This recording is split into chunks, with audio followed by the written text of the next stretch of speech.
প্রতিকূল বাজারেও স্থিতিশীল অগ্রগতিতে রবি। সামষ্টিক অর্থনীতির চাপ আর অসম প্রতিযোগিতা সত্ত্বেও পরিচালনা দক্ষতার মাধ্যমে ভালো অগ্রগতি ধরে রেখেছে রবি আজিয়াটা পিএলসি। চলতি বছরের দ্বিতীয় প্রান্তিকে অর্থাৎ এপ্রিল থেকে জুন পর্যন্ত কর পরবর্তী রবির মুনাফা দাঁড়িয়েছে 257.4 কোটি টাকা। রবির ভারপ্রাপ্ত সিইও ও chief financial officer M Riaz Rashid জানান, 2025 সালের দ্বিতীয় প্রান্তিকে রবি ঘুরে দাঁড়িয়েছে। এটা আমাদের জন্য খুবই উৎসাহজনক। সেবার মানে উন্নতি আনার ফলে অনেক নতুন গ্রাহক আমাদের সাথে যুক্ত হয়েছেন। ডিজিটাল উদ্ভাবনের মাধ্যমে ব্যয় কমাতেও আমরা সফল হয়েছি। তিনি আরও বলেন, যদি বাজারে প্রতিযোগিতা বাধাগ্রস্ত হয় তাহলে টেলিকম খাতের কাঙ্ক্ষিত সংস্কার প্রক্রিয়াও বাধা পড়তে পারে।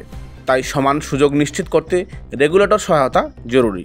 তবে গত বছরের একই সময়ের তুলনায় এই প্রান্তিক রাজস্ব কিছুটা কমে 2554.8 কোটি টাকায় দাঁড়িয়েছে।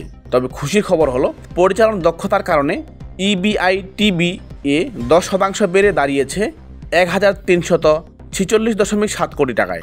একই সঙ্গে কর পরবর্তী মুনাফাও বেড়েছে 139.5%। এ প্রান্তিকে সরকারকে রবি দিয়েছে 1593 কোটি টাকা, যা তাদের মোট আয়ের 62%।